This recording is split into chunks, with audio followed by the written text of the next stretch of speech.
Lafiny ara-pinoana izay ihany namizantsika ny mankalaza ny fahatsiavam-polo amin'izao fotoana nisy ny FJKM Ambohitately amin'izao fotoana izao. Efa nanomboka tamin'ny taona 2024 ny fankalazana moa izay maharitra efa taona eo ary rampitso sy amin'ny alahady ho avy izao no ivony izay fankalazana izay manana tanjona ara-panahy sy tanjona ara-pitezana ihany koa. Ny anjinjiny.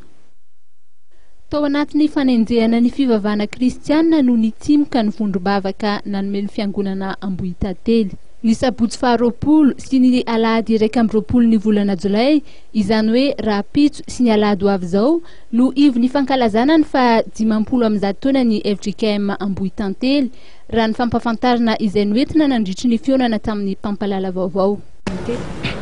Ao anatin'ny ivony fankalazana ny fa 50 taona mihitsy zao ny FJKM Ambohitately ny 20 sy ny 12 Jolay ho avy izao.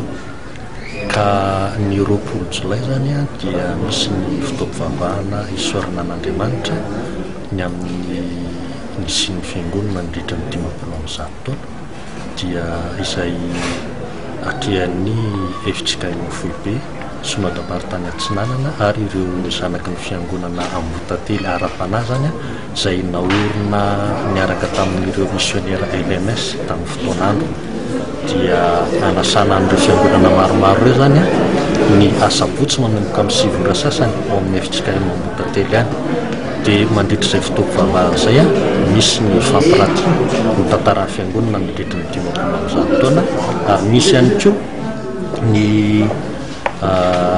fitokanana ny takela-bato fa 50 taona izay taritry ny Synodam-paritany Atsinanana ihany ny sabotsy faha-20 volana Jolay izay ary aorian'izay fitaovam-pivavahana izay dia misy ny fiaraha-misakafo amin'ireo fianakaviany be ara-pinoana ireo zany eto amin'ny Diakany fa 100 taona ity.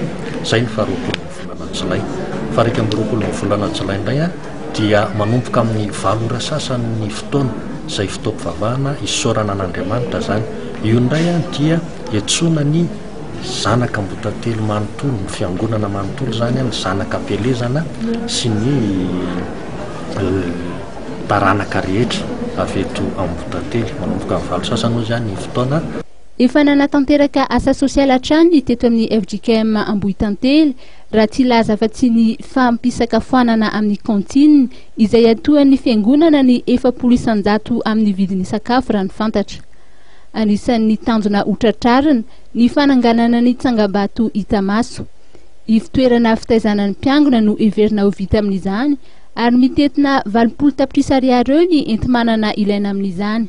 Mariana fa mandritry ny 4 taona eo ny fitaopan-kalazana koa anisan'ny asa mivaingana totosa nandritry izay 3 taona voalohany izay ny fananganana ireo zanaparitra mampiroborobo ny fitaizana ny ara-panahin'ireo mpiangona ao amin'ny FJKM Ambohitately.